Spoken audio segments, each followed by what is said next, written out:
What's up, Northplace Youth? How are you? That was better. That was better. Hey, if I have not met you, I know we hung out a little bit earlier, but if you came in late today, my name is David, and I'm the youth pastor here at Northplace Church. Thank you so much for hanging out with us tonight, for joining us for week 2 of a series that we're calling, come on, help me, it's right there. What is this series called? Creepin It Real. Say it one more time. Say, Creepin It Real. So to get started tonight, I've got one question that I need to ask everyone here in the room. Has anyone broken a bone before? Where are my bone breakers? Yeah, I know, bro, you destroyed your leg. Like, I'm surprised you're walking. Like we just broken some ankles, right? We got some, who's broken has anyone broken their arm? Right? Where are my left arm people? Who's in my club? Left arm people. Let's go. We got some left arm. That's me. Okay. I remember I was 5 years old. This is a true story. You can laugh at me because it's ridiculous. 5 years old, I remember I was at daycare at my church, and they showed us the movie Aladdin. Aladdin's a great movie, right? And I remember looking at Aladdin and going, this homie's a stud, right? Like he's dark skinned. He's got long flowy hair. His girlfriend's got a tiger. Like he's dope, right? He's awesome. And so I remember this scene where he's like trying to impress her, kind of, and it blew my mind. I thought it was the coolest thing in the world. He stands on the ledge, right? He stands on the ledge and he looks at her and like he's like low key flirting a little bit, like Aladdin does, and he like just does this like sick thing where he falls back and then like a carpet swoops up and catches him, and I was like, that was awesome, right? That's amazing. And so 5-year-old me on the playground after we watched this movie, this girl, I don't even know her name, right? But I'm thinking it worked for Aladdin. It's got to work for me, right? And so I'm dead serious. I'm standing on these monkey bars and I go like, come at me, right? And I just let it rip and I fall back right onto my arm, destroy it. It was the most embarrassing. Like, people just thought I fell, but if they really knew what just happened, right? Like why I fell, it'd be a whole different story. But what's even funnier about this is the daycare worker was waiting for my dad to come home or to come and pick me up. And she called my parents. They're freaking out. They're coming to pick me up.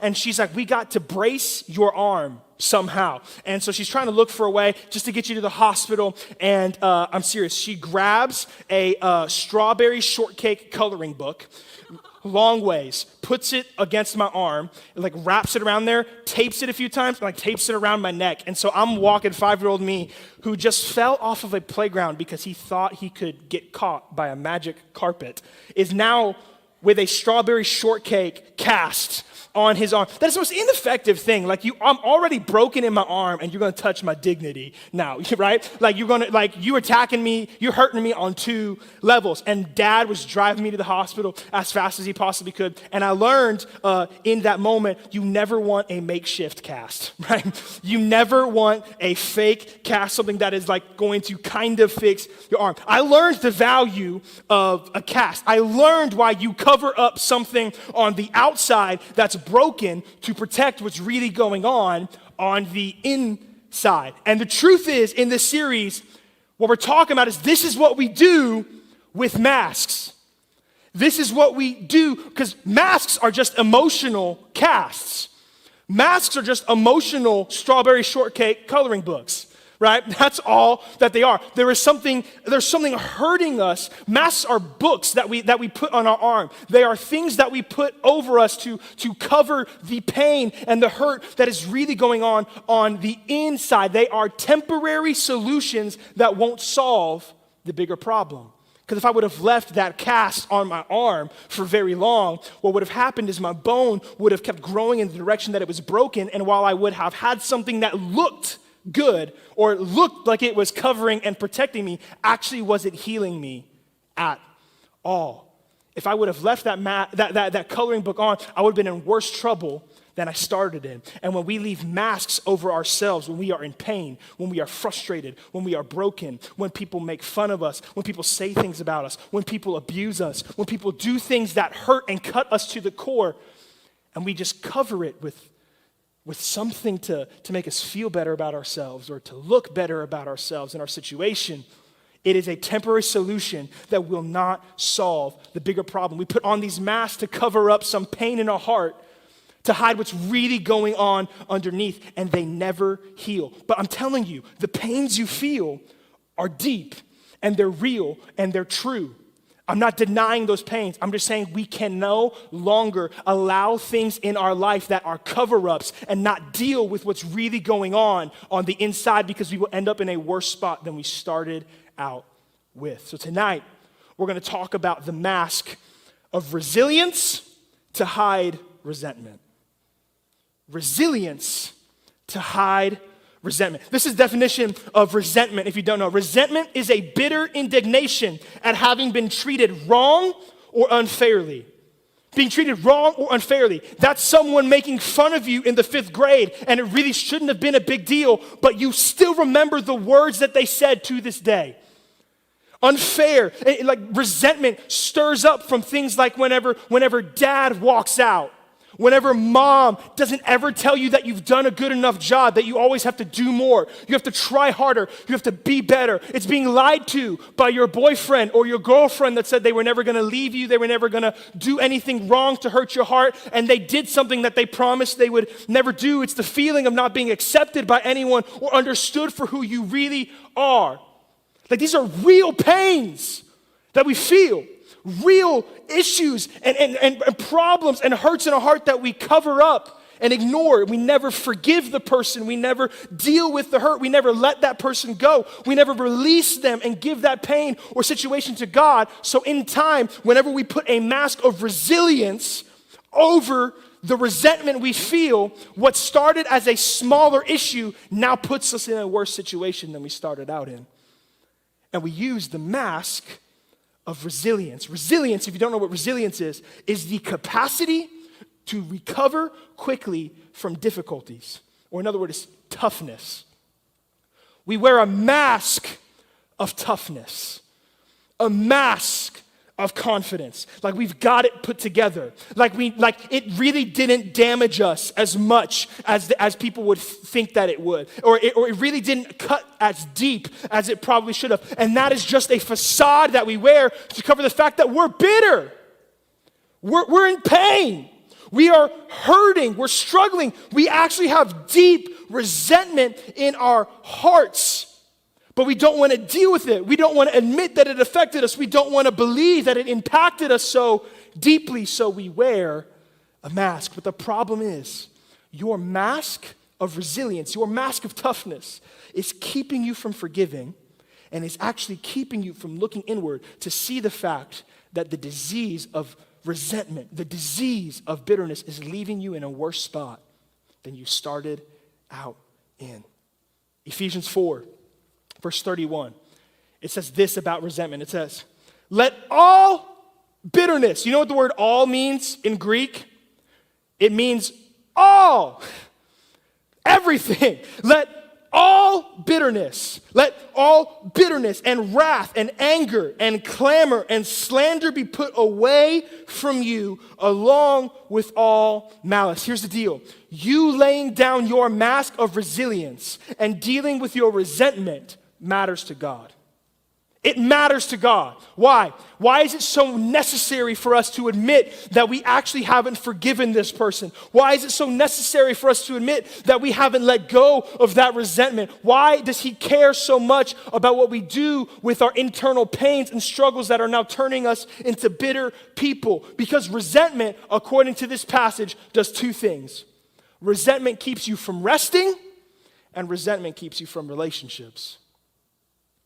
Resentment keeps you from resting, and resentment keeps you from relationships. What are the first, put the verse back up on the screen again, verse 31. What are the first three things that it says? Let all bitterness and wrath and anger.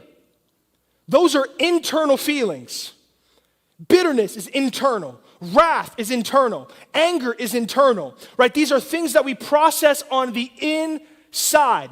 And when you hold on to resentment, you hold on to bitterness and wrath, and you're angry, it's no wonder we're anxious all the time. It's no wonder we're always worried about what's going to happen to us next, or when the next disappointment is going to come, when the next thing that frustrates us is going to happen, and we live our whole lives on edge, never restful, and our soul's never at peace. It's because we're still dealing with inner resentment and bitterness towards other people. The next three things in that verse: clamor, slander, malice. Clamor is fighting and arguing. It's typically surrounded by loud shouts, according to the definition. Clamor is like actually getting into it with someone. Slander is the spreading of misinformation about someone else, or tearing someone else's reputation down, or saying negative things about them, true or untrue. It is slandering their name. Malice is ill intention, is bad thoughts that you intend to act upon on someone else. These are external issues, and they stop you from having relationships. And so we walk around, I don't know why none of my friendships go below the surface level. I don't really know why I can't connect with people like in my day-to-day life. I don't know why anytime someone gets close to me, I lash out at them for things that they didn't do and don't deserve. And it's because you haven't forgiven that person that you still resent from all those years ago. It's because you have not let go and given God the pain that your heart feels from what they said and what they did. So we wonder why we're not peaceful. We wonder why we're always anxious. We wonder why we can't maintain deep friendships. It's because you've been wearing this mask of resilience and toughness for so long, you don't even realize that it's them you're still angry at. That it's what they said you're still processing. That it's what they did that you're still angry at. We wear this mask, and it becomes so integral to who we are. We miss out on the fact that it's not the person that we're angry at. It's not the situation that's making us not be at peace. It's the fact that we have not forgiven. We are still holding on to resentment from the person that hurt us or the thing that was done to us. But the hope today in ridding ourselves of this mask, the hope of ridding ourselves from this mask of resilience, to the key to stop playing tough, the key to forgiving the people who have hurt us, the key to losing the resentment in our life so that we can be free, so that we can have relationship with people, so that we can find rest for our souls, is in the very next verse. Ephesians 4:31-32. Says, let all bitterness and wrath and anger and clamor and slander be put away from you, along with all malice. Be kind to one another, tenderhearted, forgiving one another. Watch this. As God in Christ, what? Forgave you. As God in Jesus forgave, as God has forgiven you. It's hard to forgive. Of course it's hard to forgive. It's not natural for us to let them off the hook, which is what we think forgiveness is. And we're going to talk about it in a minute, that forgiveness is not necessarily about letting them off the hook. It's about getting you to a point where you can find rest and you can have relationships with people again and you can be whole and healthy. It's not natural for us to forgive. It's not normal for us to let it go. It's not normal for us to be tenderhearted when we're broken. It's not normal to be kind when inside I'm in pain. How do you expect me to forgive others who've wronged me and pained me to such a degree as God forgave you? How do you expect me to forgive them? How do you expect me to just let it go, to leave it behind? It's what I've held on to all these years. As God forgave you. And the joy of this passage, the beauty of this scripture, as God forgave you, is twofold. It means two things. As God forgave you means as God forgave you exactly as you are, the person underneath that mask of resilience, the person who is hurt, the person who is broken, the person who is dealing with deep amounts of pain and anger and resentment, he loved and forgave and died for that person, which means the mask can come down. If he saw through your mask and died for you anyway, why do you still need it?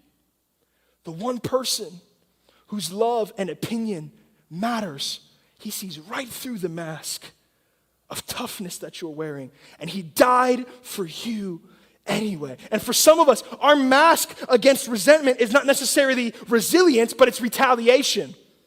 For some of us, it's not, we put up a mask that says we're tough, instead of hiding it in, we just dish it out.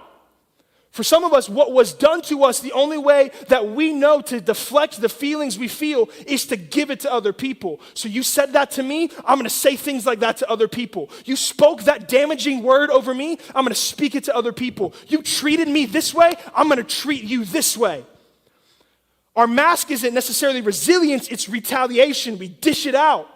And Jesus comes in this moment. This passage says, as God forgave you, whether you're hiding from your pain or you're giving it out to other people, he sees where you are underneath your mask, and he loves you, died for you, and forgave you anyway.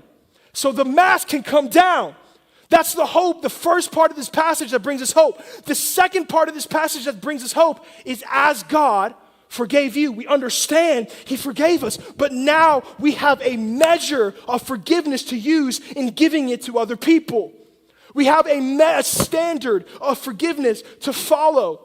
Whether you're running from your pain or you're just giving your pain out to everyone who comes into your life, he forgives you anyway, which means that when you realize how much you will have been forgiven, you have no other option but to forgive others. You have no other option but to let that resentment go. You have no other choice but to forgive them and release them because of the great amount that he forgave you. And listen, I know it's real. I know it's painful. I know it hurts. I understand what they said was wrong. I understand what they did crushed you to your core. I understand that the way they treated you, no human being ever deserves to be treated. I understand that what they did pierced you, but I also understand that what we did pierced Jesus' hands and feet to a cross, and he still loved and forgave us anyway. And if we literally killed him with our sin, with our actions, with our words that separated us from God, how much more do we have an excuse to not forgive others? Our sin, our actions, and our words literally put Jesus to death. But this says, you can forgive because he forgave. Resentment isn't an option when we realize we're forgiven. Resentment isn't an option when we realize we're forgiven. The degree to which we turned away against the heart of God, and he still forgave, and he still loves, and he still accepts you, and he still wants you. When we see that kind of forgiveness, resentment isn't an option. I'm not saying you have to be in close proximity and relationship to those who hurt you or the people and situations that make you feel that kind of resentment. But it's not about them. It's about you. Do you want rest for your soul? Do you want to be able to have sustainable relationships where you're not worried and angry all the time because of what someone else did? Resentment isn't an option when we understand how much we are forgiven. So we're going to do something different tonight. What we're going to do here in a second is we're going to break you guys up into groups. We're going to break you guys up into small groups across the room. What does this mean for our life?